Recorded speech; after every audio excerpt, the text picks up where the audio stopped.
거룩하고 복된 성일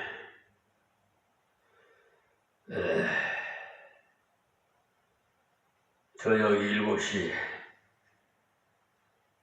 찬양 예배해 주신 말씀은 창세기 강해 설교로 마태복음 10장 34절 말씀부터 39절에 있는 말씀 드리겠습니다. 이 말씀의 그 핵심은 진리를 타협하지 말고 십자가를 지고 주를 따라가야 한다는 말씀입니다. 자, 그럼 34절 말씀이 내가 세상에 화평을 주려 온 줄로 생각하지 말라. 화평이 아니요 금을 주려 왔노라. 아멘. 이 말씀은 예수님께서 어떤 경우에 보면 좀 이율배반적인 말씀을 하시는데 여기서 그런 것이 아닙니다.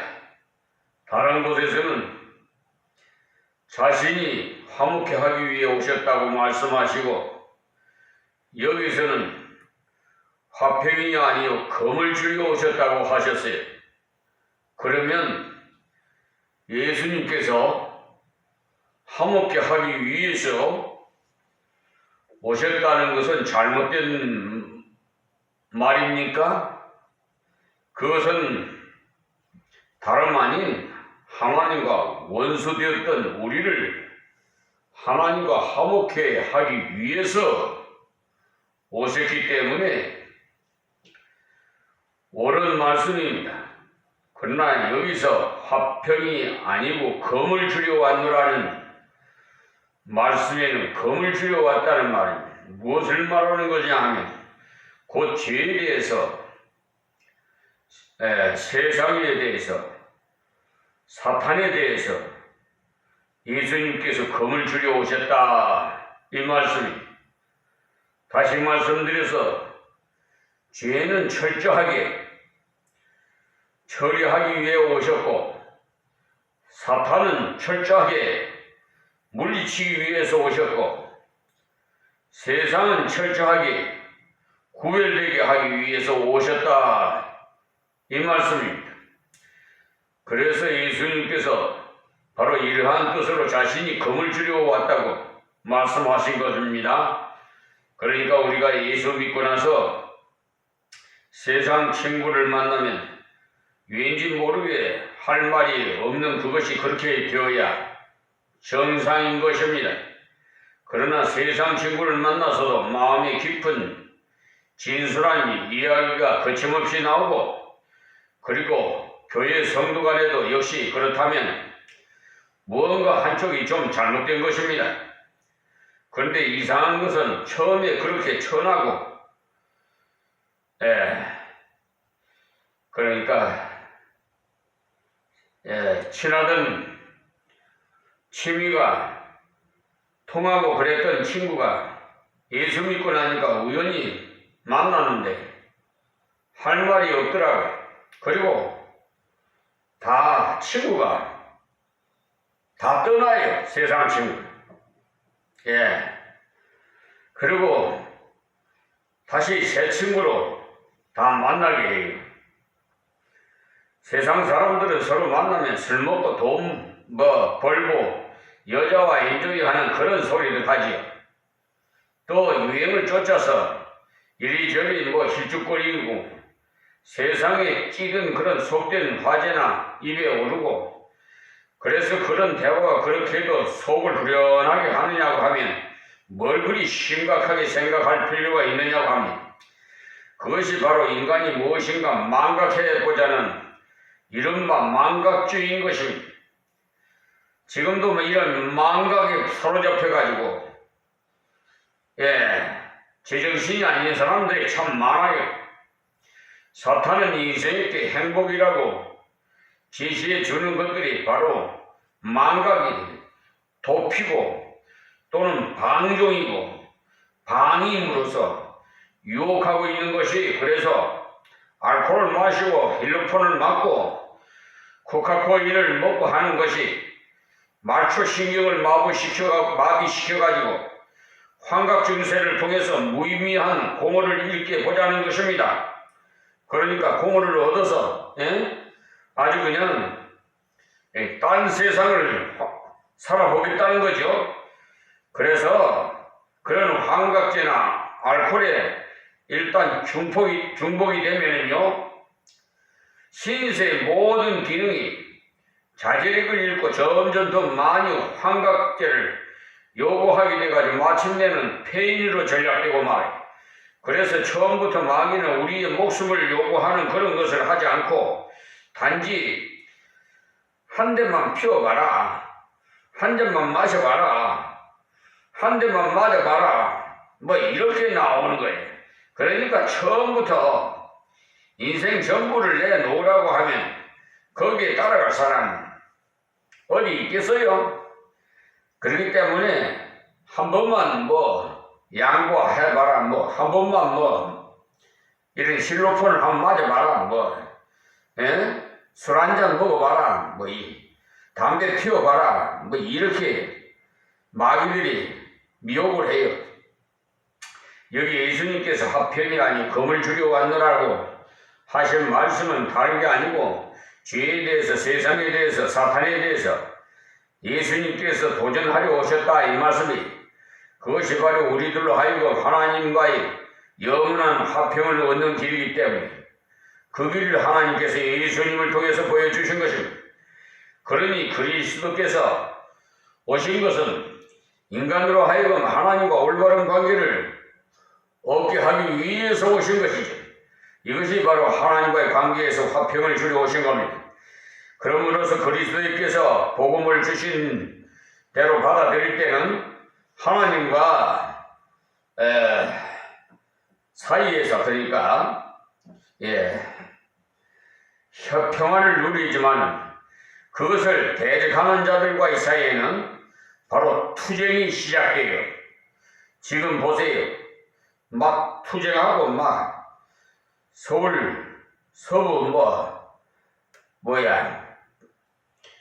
법원인가 하여튼 때려 부수고 정신이 없잖아요 지금.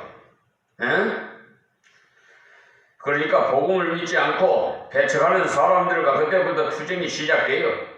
그러므로 비진리와 투쟁을 이상하게 여기지 마시고 주님께 순종으로 말미암는 고난을 우리가 감수해야 합니다.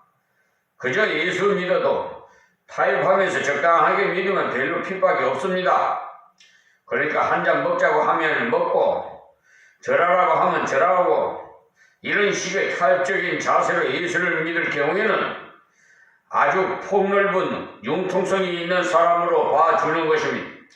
이것이 세상에 육으로 사는 데는 통할지 몰라도 영에는 절대로 통하지 않는 그것을 예수님께서 말씀해 주신 거예요. 그래서 예수님께서 세상에 검을 주려 오셨기 때문에 그 검이 어디에서 제일 먼저 쓰이느냐? 그 검이 제일 가까운 데서부터 써요. 검은 하나님의 말씀이에요.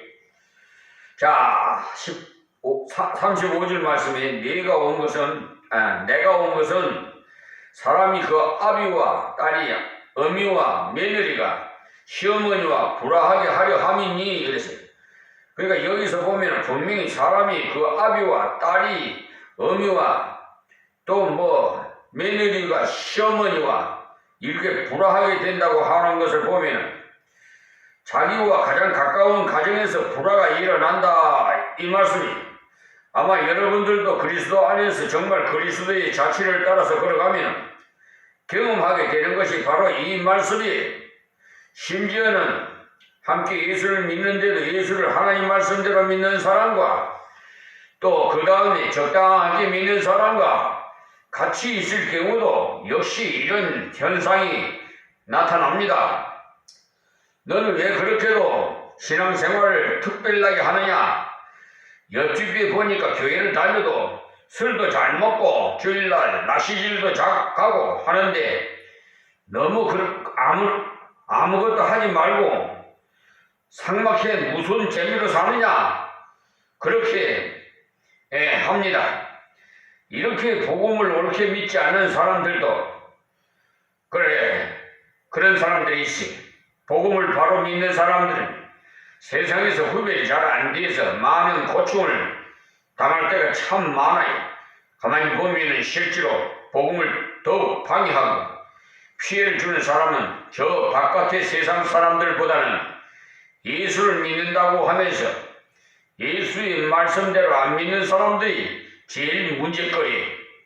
우리는 흔히 생각하기를 복음을 바로 믿든지 안 믿든지 기독교인이라 이런 숫자에만 들어가면 그것은 우리를 좀 도와주는 것이라고 하면서 천만에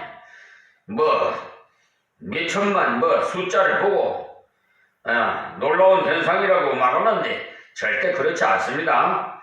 그 사람들은 바로 어디에서나 다 소속될 수 있는 유동적인 사람으로서 이런 적당주의자들로 인해서 복음이 막히기 때문에 이 적당주의는 하루속히 배격해야 할 교회 안이 변폐 현상이 심지어 바로 내 동생이 저 경찰에서 근무하다가 이제 은퇴해서 은퇴했는데 어쨌든 그 동생이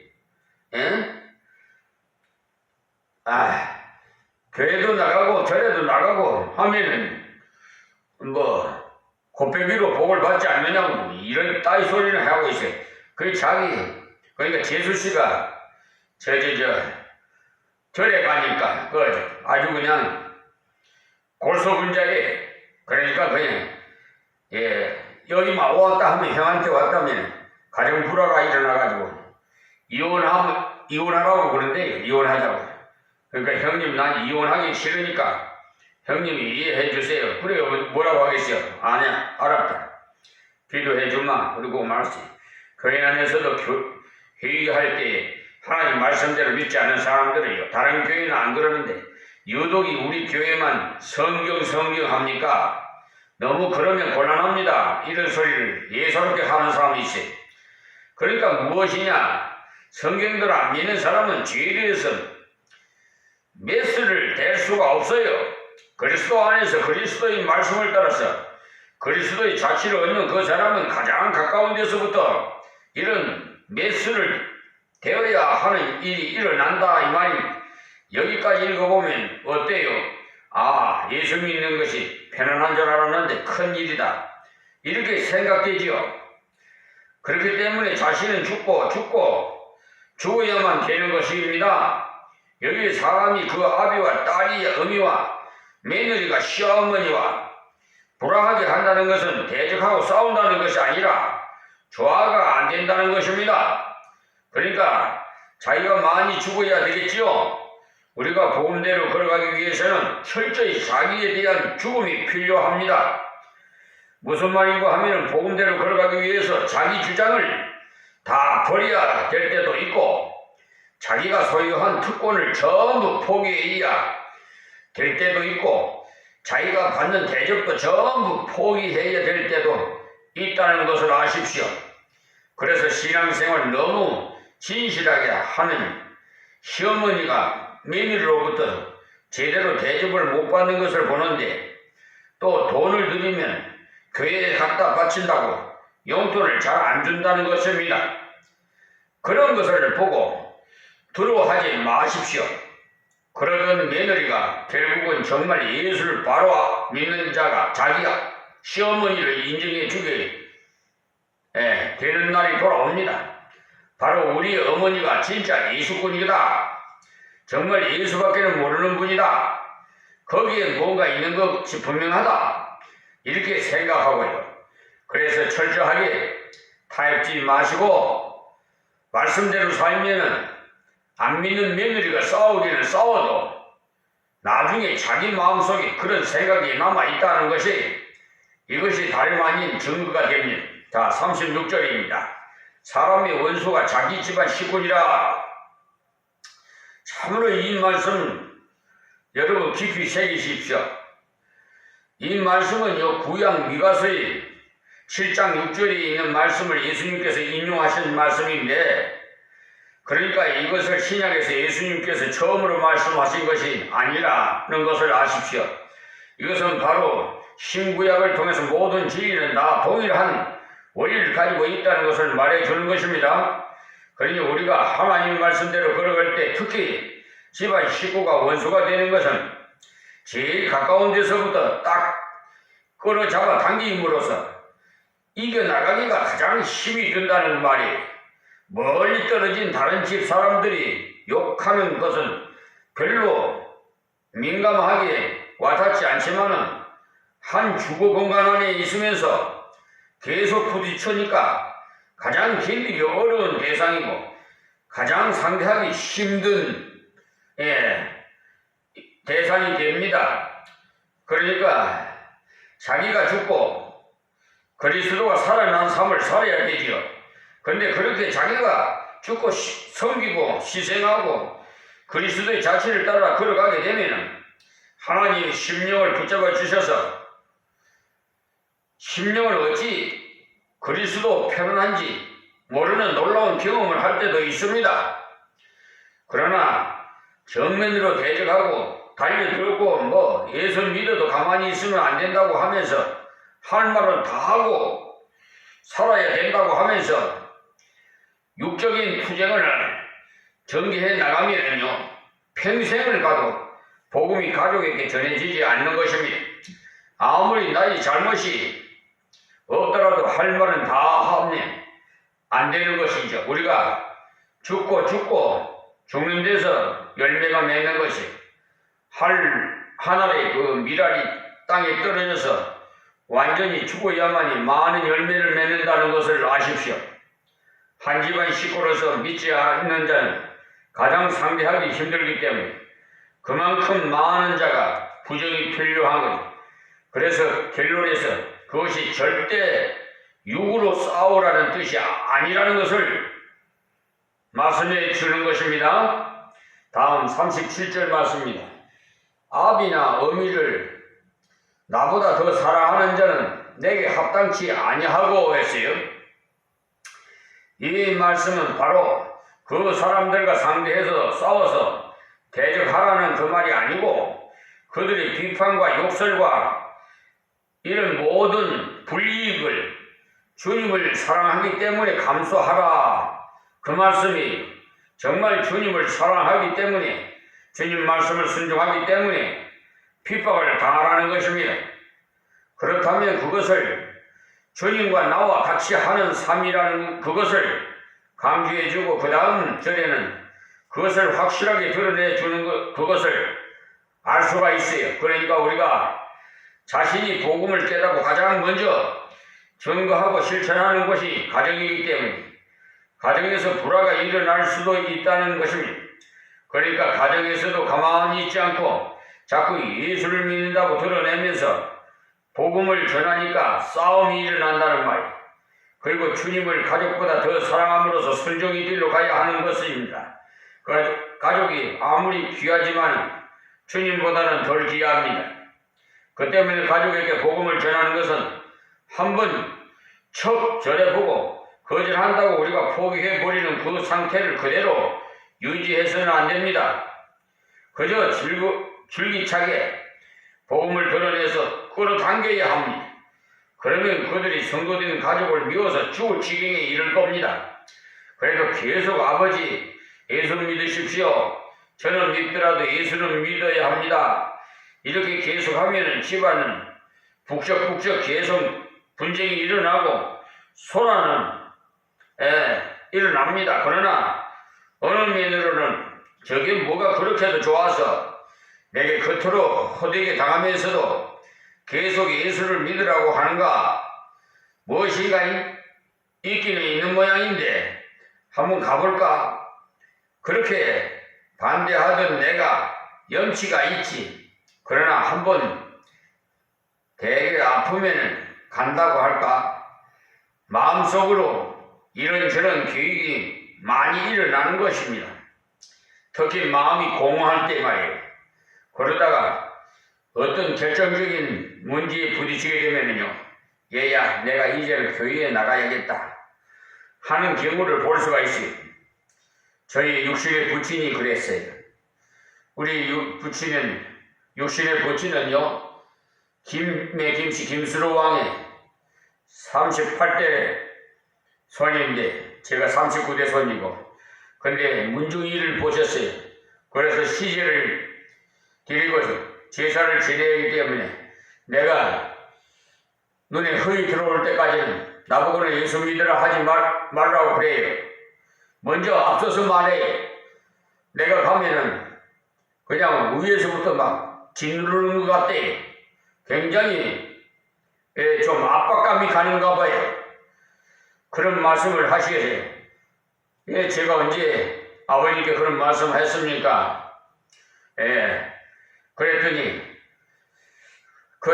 난 너 오면은 마음에 어디 자꾸 압박이 와서 좀 불편하니까 안 왔으면 좋겠다, 그렇게까지 하시던 분이 하나님께서요, 발바닥에 그 티눈 같은 거, 발가락에, 새끼 발가락에 티눈 같은 것이 생겨갖고 그 하도 그 병원에 가니까 큰 병원으로 가라고 하는데, 큰 병원에 가서 이거 보자 오라고 내가 내려갔지요. 갔더니 악성 피부암이래요. 그래서 그 소리 듣고 빨리 모시고 서울 원자력병원으로 왔죠. 그래서 수술하는데 뭐 임파선이 허벅지까지 다 잘라내야 된대. 하나님께 간절히 기도했더니 최소한으로 수술해달라고 기도했습니다. 그랬더니 발가락 하나 자르고 나오는데도 육신의 부모로부터 물려받은 이 육신을 발가락 하나 잃어온 것도 서운하다고 또 그러더라고요. 그러더니 나중에는 아유, 나도 예수 믿어야 되겠다. 왜냐면요, 사람이 이렇게 자기가 어려운 처지에 있다든지 공허할 때 자연히 무슨 일이 있을 때 부르면은 다 안 오는데, 아니 목사를 놓으니까 제가 먼저 막 달려가니까 그래 아무도 안 와요. 그러니까 자식 새끼 나가지고 길러봐도 다 별 볼이 없구나. 정말 하나님 믿는 아들이 최고구나. 그러니까 그냥 스스로 알게 되는 거예요. 나도 예수 믿을란다. 아이고, 그러면서 그냥 달국동 같은 눈물을 흘리면서 내가 너한테 너무나 잘못했다고 막 그러더라고요. 그래서 저보고 그러지 마시고 하나님 앞에 회개하세요. 제가 그랬습니다. 저는 그냥 도구에 불과합니다. 그러니까 저한테 부담 느끼지 마시고 하나님께 회개하시고 앞으로 남은 생에는 더 열심히 그동안 신앙생활 안 했던 것을 하십시오. 그 병원에서 한 3개월, 6개월이면 살 수밖에 없다고 그렇게 했었는데요. 2년 동안 사시다가 하나님 부르심으로 소천하셨습니다. 그러니까 우리는 가까운 가족을 구원시키는데 우리 힘써야 됩니다. 이런 미움을 받으면서도까지 전도할 필요가 있나라고 생각하고 쉬운데, 그러나 그 미움을 당해도 주님이 가신 길이기 때문에 우리는 가야 합니다. 그 다음 절이 바로 그 말씀인데 38절 말씀이에요. 또 자기 십자가를 지고 자기를 쫓지 않는 자도 내게 합당치 아니하니라. 보십시오. 여기에 분명히 예수님께서 자기 십자가를 져야 된다고 말씀하시죠. 그런데 이 십자가라는 말 자체가 오해하지 말아야 하는 것은 앞에서 말씀드린 것 같이 자기가 잘못해서 고통당하는 것은 십자가가 아니라는 것입니다. 자기가 잘못하면서 비평을 받고 자기가 잘못해서 욕을 얻어먹고 두드려 맞는 이것은 십자가가 아니에요. 어떤 사람은 자기가 하나님 말씀대로 살지 않다가 괜히 남편에게 들어가 두들겨 맞아놓고는 십자가를 졌다고 푸념조는 이야기를 하는데 그것은 십자가가 아니에요. 십자가는 그런 데다가 비하면 안 됩니다. 이 십자가는 바로 하나님의 뜻을 이루기 위해서 자기를 죽이는 것이에요. 예수님 십자가가 바로 그것입니다. 하나님의 뜻을 순종하기 위해서 자기를 죽였다는 것입니다. 그러니까 하나님의 뜻을 똑바로 아시고 자신이 죽어야 곧 내 뜻대로 마옵시고 아버지 뜻대로 하옵소서 그렇게 걸어가신 것입니다. 이것이 진짜 십자가죠. 바로 그런 십자가를 지고 가라 이 말씀입니다. 하나님의 말씀, 하나님의 뜻을 순종하기 위해서 내 모든 사상을 죽이고 모든 손실과 불이익을 다 감당하면서 걸어가는 그것이 십자가를 지는 것입니다. 그러면서 예수님을 따라가라는 거예요. 그렇게 따라가는 생활이 무엇이고 하면 놀라운 결과를 얻는 생활인데, 자 39절 말씀 볼까요? 자기 목숨을 얻는 자는 잃을 것이요 나를 위해서 자기 목숨을 잃는 자는 얻으리라 그랬어요. 그러니까 이 말씀은 바로 십자가를 지고 가는 자는 영생의 은혜를 더 확고하게 체험할 수가 있다 이 말씀입니다. 십자가를 벗어버린 자는 자기를 잃어버린 것처럼 인생을 포기하는 그런 어리석은 것이라는 말씀이, 그래서 우리 그리스도인들은 십자가를 절대 벗으면 안 돼. 반드시 지고 가야 돼. 그러므로 여러분들은 아예 십자가를 졌다는 사실을 알고 결코 벗을 생각일랑 마세요. 그런데 우리는 자꾸 아무 어려움이 없이 편안하고 그저 조용한 그런 은혜를 좋아하고 그렇게 되기를 구하고 있어요. 그것이 무엇이고 하면 바로 우리 육을 따르면 그런 것을 구하는 것입니다. 육은 아무런 어려움도 없이 평안하게 잠도 실컷 자고 놀기도 실컷 놀고 그리고 천당도 가고 상금도 많이 받는 이것을 생각하고 있다는 것입니다. 그러나 하나님께서는요, 즉 십자가 없이 영광도 없고 십자가 없이 생명의 멸관도 없다고 하셨어요. 여기에 잃을 것이요 얻으리라는 말씀은 십자가를 지고 가는 그 삶이야말로 정말 생명에 대한 확실의 과정이라는 거예요. 그리스도를 위해서 생명을 버릴 수 있는 그 사람은 정말 생명을 받은 증거라는 거예요. 왜냐하면 영원한 생명을 받았기 때문에. 잠시 있는 육신의 생명을 버린다는 마음이 있을 수 있는 것입니다. 생명을 받았으니까 육신까지도 내버려도 관계는 없다는 이런 결론이 성립이 된다는 것이, 그러니 나를 위해서 생명을 주신 주님의 뜻을 순종하기 위해서는 자기의 육신까지도 버릴 수 있는 이것이 십자가를 지고 주를 따르는 것이라는 말씀이 제자의 삶이 바로 이것입니다.